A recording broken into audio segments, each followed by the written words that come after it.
Plan in सब का था कि सारे मिलके, जो पहले से शहबाज शरीफ कह रहा था नेशनल गवर्नमेंट बनेगी, इन्होंने प्लान ये बनाया था कि सब मिलके 1.5 साल मिलके हुकूमत करेंगे।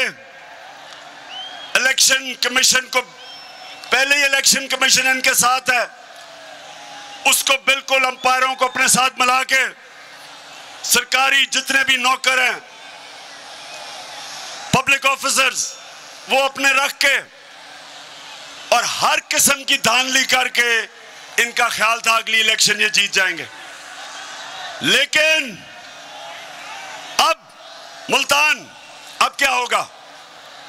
अब ये हो गया है कि सारी कौम को जो इन्होंने बताया था कि जी ये तो बड़े तजर्बाकार हैं, ये हमारी माइशत को उठा देंगे, तो मुल्तान जब से ये आए हैं 6 हफ्ते हो गए हैं, कहते हैं जी शहबाज शरीफ सुबह 7 बजे जाग जाता है। शहबाज शरीफ मेरा जो माली है वो 6 बजे जाग जाता है सुबह।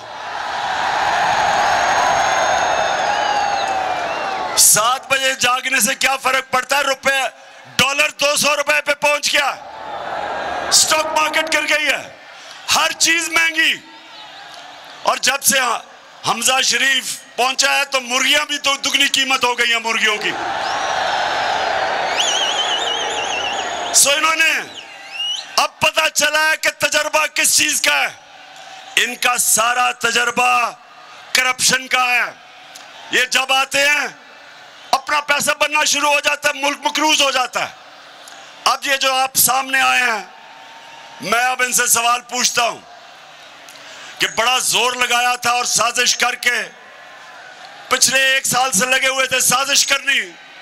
अब जब आपको हुकूमत मिली है तो जरा आप मुझे बताएं कि आपसे क्यों नहीं संभल रही, क्यों नहीं मुल्क संभल रहा?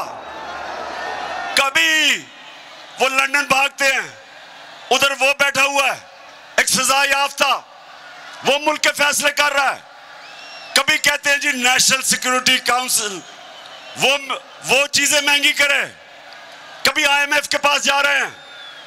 तो सारी कौम को पता चल जाना चाहिए कि जो लोग 30 साल से हुकूमत कर रहे थे और जिन्होंने इस मुल्क को मकरूज किया, वो इस मुल्क के मसले नहीं हल कर सकते।